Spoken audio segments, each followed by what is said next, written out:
Hello everybody, how are we all doing? It is the Fredders93 here, and the Premier League season is just around the corner, so you know exactly what we are about to do.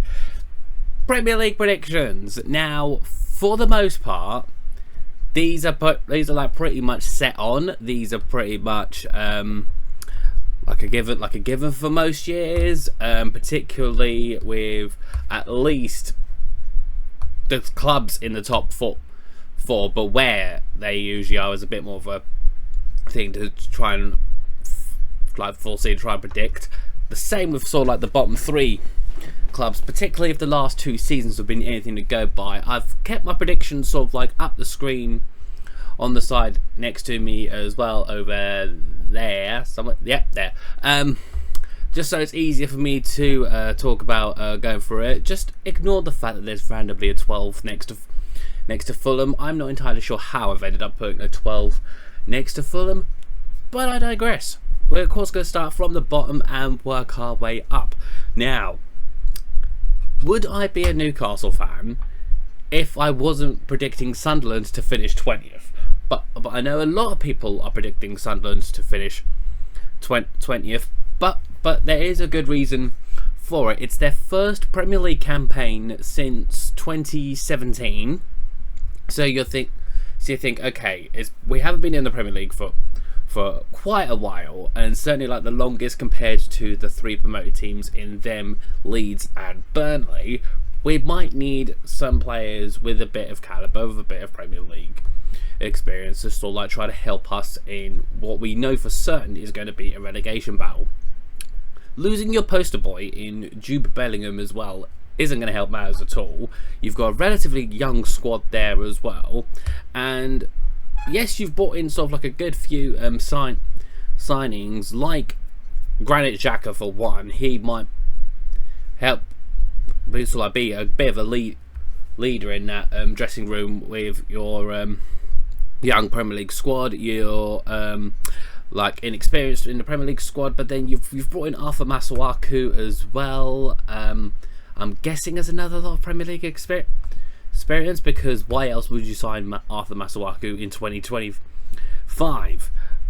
But the thing about your signings, also with Premier League experience, there is Simon Adingwa from Brighton as well, can't forget that. But the thing about your signings, and like with the nationalities with your signings, everything like that, are you just completely forgetting, or are you just completely bypassing the fact that there's a African Nations Cup coming up in January, February time? So you're going to lose a good chunk of those signings for a good couple of months anyway. So I think that could be what hinders you or makes the season worse for you as it goes on. But yeah, straightforward.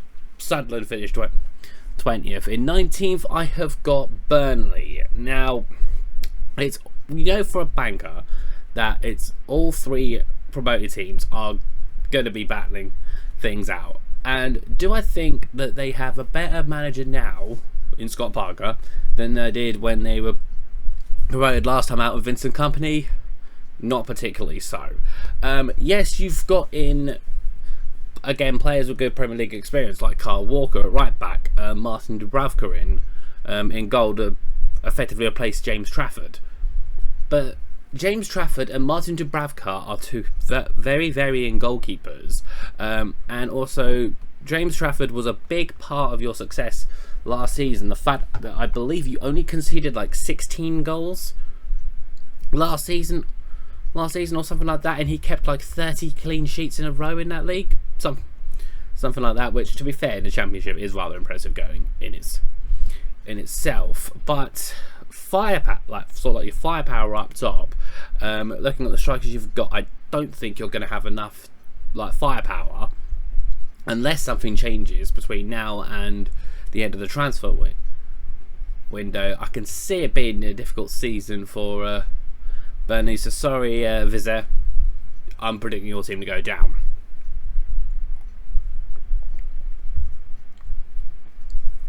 The third team to be relegated, I'm not going for the easy thing to do and just put all three promoted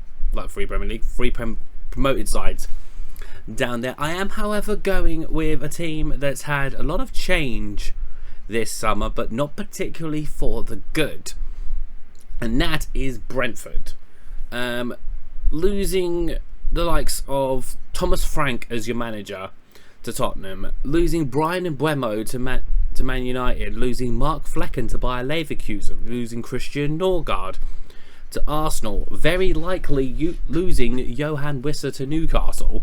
That's definitely setting back sort of like a lot of work that has gone into the club, so like getting them sort of like as an established Premier League side. But your replacement choice in manager, like replacing Keith Andrews, is such a massive gamble to have somebody who was your first, like your set piece coach last season. It's their first ever managerial job, and I reckon they're going to be out. He's going to be out the door by about Christmas, or maybe just after Christmas. If Keith Andrews lasts the full season, I will be very surprised. But yeah, straightforward. My three relegated teams will be Brentford in 18th, Burnley in 19th, Sunderland 20th. Then just staying up by the skin of their teeth, Leeds United. Now myself, like a lot of other people, are predicting Leeds United to have the better season out of the three promoted sides. I mean, they've got Sean Longstaff in the midfield, and that, again, another bit of like Premier League know-how in them as well. But you are relying on a lot of sort of like random purchases from France, from Germany, through Italy. Like, you've got this really random European shopping list going on. I can't really make heads or tails of it. Again, it'll be a struggle with you, particularly if you do last the full season with a relegation specialist in Daniel Farke as your manager for the full season. But I think there's something about Leeds United where I think they will do just enough to stay up. Now that I'm going to do sort of like combination ones for like part of this, if you will, but Bournemouth in 15th, Wolves in 16th. I'm putting those places sort of like respectively purely because they have lost sort of like a good chunk of players of quality for like both sides. I'll go with Bournemouth first for 15th because your back five, like, that was a really good strong unit, gone. You didn't keep Aliza Balaga permanently. He's gone to Arsenal. Zibani, on the day of recording this, has just joined PSG. Huijsen's gone to Real Madrid. Kerkez has gone to Liverpool. And then you look at what's happened with Wolves and their changes. Mateus Cunha to Manchester United. Ait Nuri to Manchester City. So again, both teams have lost a good bit of quality as well. Yes, I know that Wolves had been able to produce results without Mateus Cunha. I mean, they had to do so because he was an idiot for getting himself suspended for stealing a steward's glasses. And also Bournemouth have got sort of like the good quality sort of like up top, as long as they keep them in Sinistera, Semenyo, Cliver, Evan Nielsen when he has his moments. So they both will do, again, like Leeds, they'll do just about enough to stay up. But again, it ain't going to be easy for them. Now, Fulham, West Ham, I've got, again, like Fulham 14th, not 12th, as it says there, 14th, West Ham in 13th, because they haven't exactly had the most like mind-blowing in like summer transfer windows. They've kept sort of like about to them. Yes, I know that Fulham have brought in that goalkeeper from Montpellier. God only knows why. Unless you really want to have them sort of like sat on the bench behind Bernd Leno, I don't think they're going to be starting much. West Ham, Carl Walker Peters, okay, you got someone else in at right back, but I'm not entirely sure what else West Ham have done. So I think you'll still like stick to sort of like where you know, where you love, and yep. So West Ham 13th, Fulham 14th. Crystal Palace, it would be easy enough for me to put them sort of like lower down this list, depending on whether or not they could sort of like manage their squad between Premier League and the Conference League as well. But I'm keeping them in 12th because where else do Palace usually finish, even with European football this season as well? But the big thing here is the fact they have kept hold of Eberechi Eze at the time of recording. They've kept hold of Eberechi Eze, they've kept hold of Jean-Philippe Mateta. They looked pretty impressive in the Community Shield as well. If for whatever reason after this video is done they sell Eberechi Eze, then I'll move Palace down to like 15th, 16th, but in the meantime they're staying 12th. Now Brighton will probably feel a bit hard done by that they just about missed out on European football last time out, even with Chelsea winning the Conference League. Even with Chelsea winning the Conference League, but the whole story of like how many clubs got European football last season was just too confusing just to try to keep up. I've gone for them to finish 11th here because they've sold João Pedro, who was a real sort of like the main spark of creativity for them last season, but they are good picking up a 30 million 18-year-old gamble from Greece, and I'm putting them down here slightly just in case this gamble doesn't quite pay off. Now I've got Nottingham Forest here at the bottom of the top 10 because they've got European football as well, but they've lost a creative spark in Anthony Elanga. I mean, I'm not going to complain about that one bit. But I think they'll have like a good amount of like quality players that they can use as backup in like their rotation. So I can't see them struggling too much even with those European nights, and I think they'll set a nice comfortable 10th right here. Now Everton, I realised that the first like 3-4 games inside their new stadium, it's gonna feel like a weird one. It's going to feel like they're playing in a goldfish bowl because they'll be sort of like getting used to sort of like that different atmosphere that they're going to get, because it's much more, so from what I've seen of the stadium, like pictures wise, it's a bit more sort of like curved up. It's not quite as open as what Goodison Park was, so it's going to produce sort of like a completely different type of atmosphere here for them as well. But the acquisitions of Barry from Villarreal, the loan signing of Jack Grealish. I mean, people talk about like what Jack Grealish had done sort of like in a Man City shirt, but Jack Grealish was never a £100 million player. Let's get that sort of like out of the bat in there. That's just a UK or just like an English player inflation, which is why Man City paid Villa over the odds all of them years ago. I think this loan move would do the world of good for Jack Grealish. I reckon he'll get more first team football at Everton, particularly in a World Cup year. He's going to want first team football, and I think David Moyes would do well sort of like to keep them so like top half of the table, and yeah, I'll put them in 9th. Now Manchester United have had a little bit of a change up this season. Well, they've definitely boosted the front line anyhow with the acquisitions of Brian Mbeumo and Benjamin Sesko. I'm totally not sorry on that one at all, from RB Leipzig. But is that firepower up top going to be enough to propel them like almost double the positioning they were last season? I think so, because compared to the teams in the top 7 and also Forest and Palace in that list as well, Manchester United have the advantage of not having European football to contend with this season. So that means their players are able to rest, they're able to recruit a bit more, like get their stamina sort of like back into shape as well. They don't have any midweek distractions throughout the season, and so I reckon that will play well in Manchester United's favour. I'm not saying like top 6 straight away, purely because you've got Andre Onana in goal still. But yeah, Man United, I'm going to put you in 8th.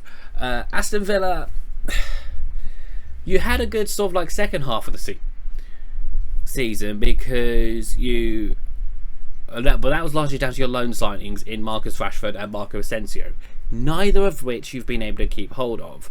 And also, despite his him waving to the fans, his teary emotion, his tears at the full-time whistle at the end of your first game of the season, you somehow still have Emi Martinez.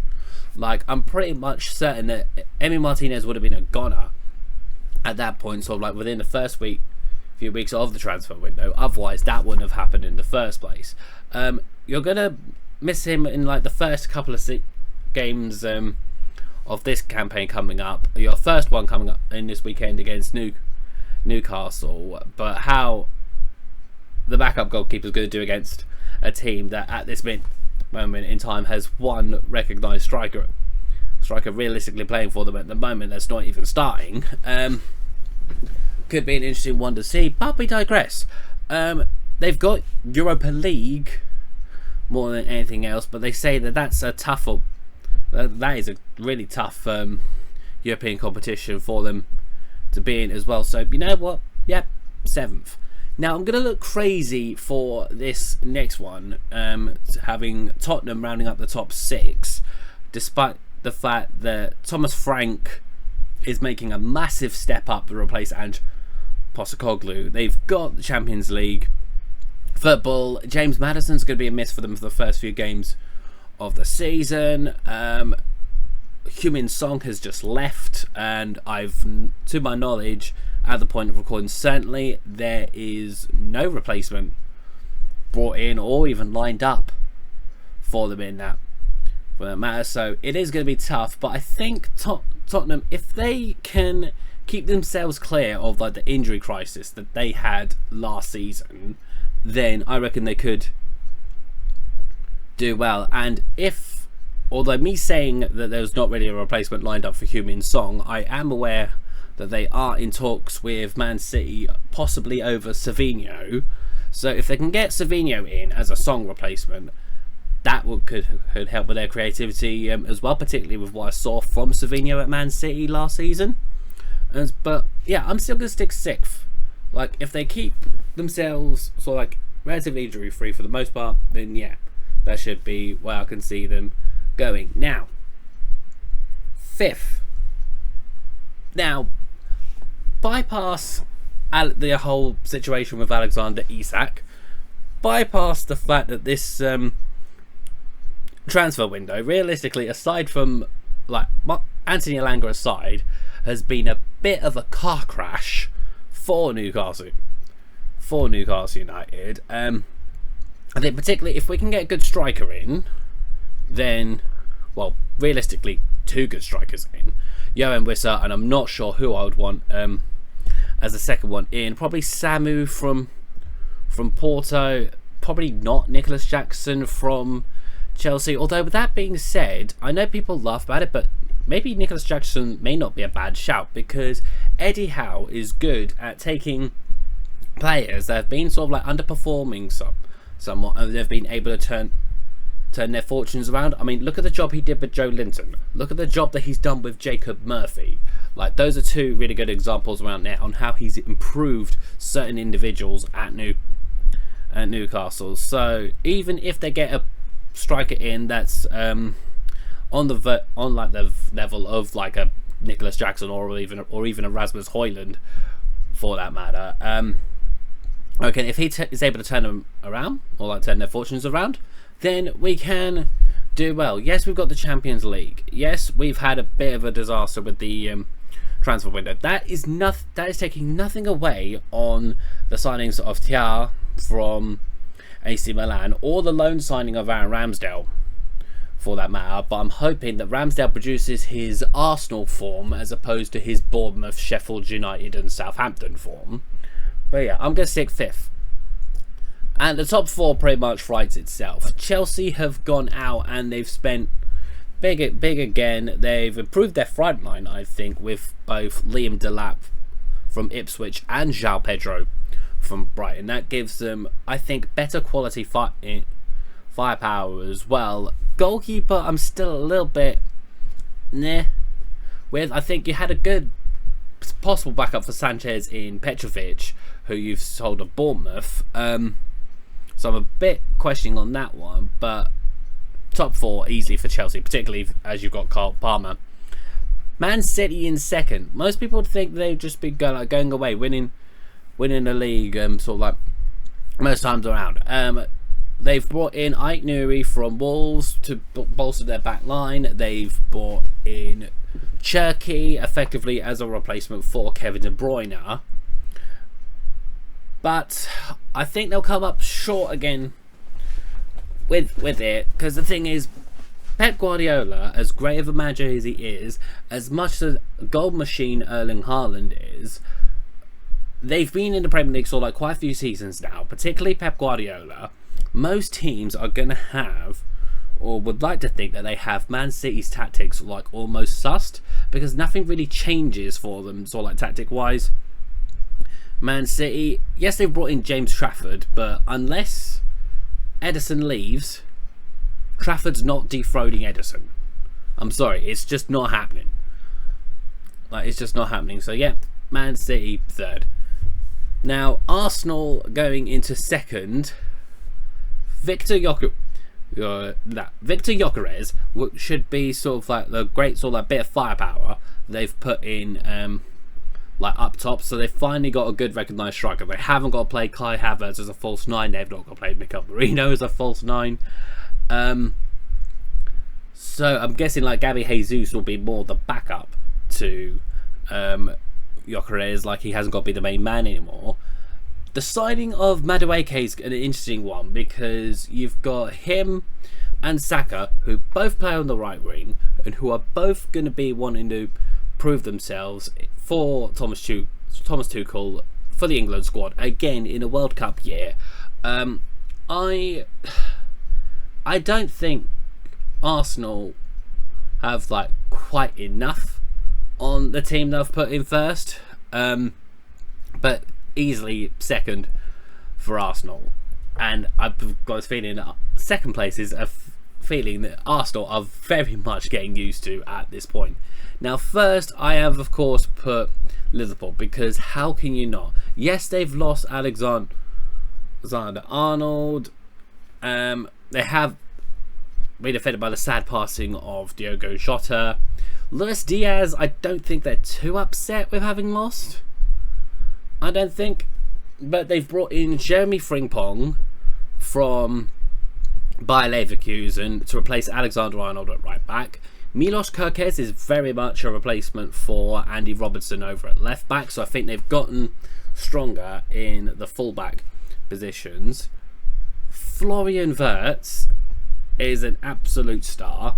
I know this sort of like from the amount of times I've seen him sort of like in the Bundesliga as well for Bayer Leverkusen, and sort of like in his like early stages in his career being a part of the Köln academy as well. Hugo Ekitike is a good pickup for them as well, but I believe he'll effectively be taking the Darwin Nunez role once Isak does go to Liverpool.